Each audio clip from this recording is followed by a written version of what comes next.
well, say you really want that teacher. You do want the teacher because, you can't, it's like a lot of energy and you don't know what to do with it. So yes, want a teacher. Then how, and you ask in that space for a teacher, keep asking, but, when does, it's like you say, when the disciple's ready, the guru appears. Of course, yes.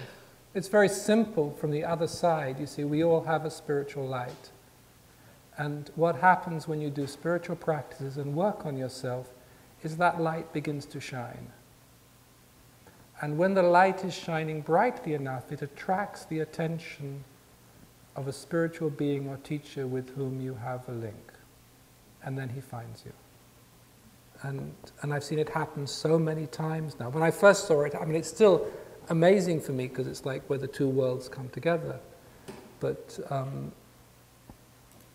it's very beautiful to see that connection. But it's very simple. It's just that when your light is bright enough, then it attracts the attention of a teacher with whom you have a connection. Because you don't just want any old teacher. You need a teacher who understands and is in tune with that particular vibration. And there's for example, in Sufism, there are some Sufi teachers who work with music. And this is very simple because there are some souls that need music to help them to evolve spiritually. Their soul is actually hungry for music. And it's through the vibration of spiritually attuned music that their soul can evolve. So there's no point in coming to me if I sit in silence and do dreams and say, they get bored, the soul wants something else.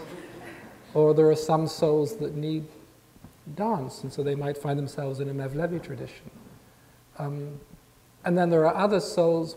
What is interesting is it doesn't have, I could be a Jewish rabbi and it wouldn't make any difference to them because they have a connection with me.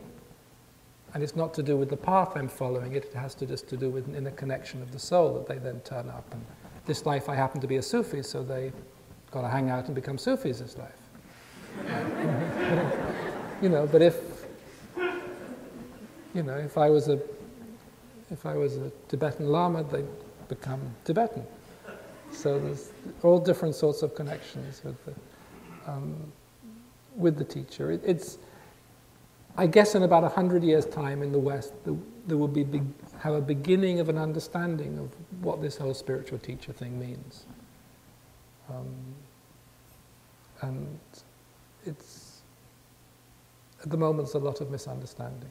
But there comes a point in your spiritual evolution when you do need a teacher, and it's actually the responsibility of the teacher to find you, because it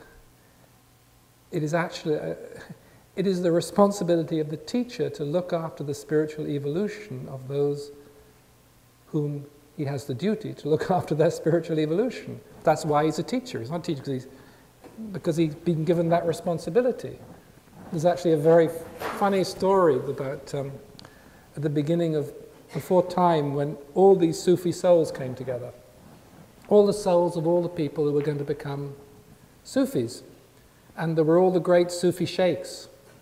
They were also present. And they were given the pick of who they wanted for their disciples. And there was Ibn al-Arabi, and so of course he chose these really brightly evolved souls, and there was Rumi, and beautiful souls, they all went off with Rumi. And they all followed these teachers, and then the founder of our order was Bahauddin Naqshband was left. And he looked at all these souls and he fainted. He's like, what am I supposed to do with that lot? And he just passed out. So the angels took him off and they trained him for 5,000 years. And then he came back and he had another look at these souls, that he had to look after, and he fainted again. And so the angels took him off for another 5,000 years, and then he came back and he said, okay, we better, get down to business. And he said, the thing is, we've got the worst lot of souls, but we've got the best system, because he'd been trained for an extra 10,000 years to deal with them. So it's,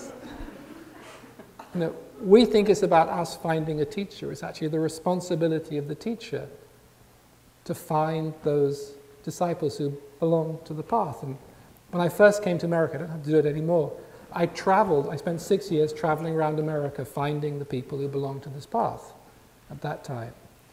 And I went to odd little towns and, and did dream workshops. And then I always remember, because there was this woman from some town up in Minnesota. It was very cold. And her husband ran a hardware store. She was an ordinary person from Minnesota, and she came to this dream workshop, and she had this dream about these old men with long white beards, and they were carding wool. And they had been carding wool for such a long time, they didn't even talk to each other. They just communicated silently as they carded wool. And she said, what's that? And, she had no idea of the whole Sufi association with wool, that you're a Sufi when your heart is as soft and as warm as wool, and that the masters of the path card the heart of the disciples, And, she belonged to this path, so she came. And I went somewhere else in North Carolina, and I used to talk to Jungian groups at the time, Jungian psychology, and I was giving a talk on dream work, and at the end of the talk, this guy stood up and he said, I had a dream in which I was told I was a Naqshbandi. What's a Naqshbandi? You never heard of the word before. And so, I spent 6 years traveling around America finding the souls that belonged to this path, and it was my responsibility to find them. They couldn't. They didn't even know there was a path. Never occurred to them.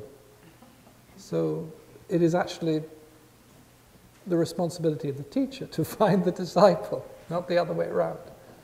It's the job of the disciple to do their practices and to keep their light burning, and, hopefully there's a law, a spiritual law. We don't know much about spiritual laws in this culture.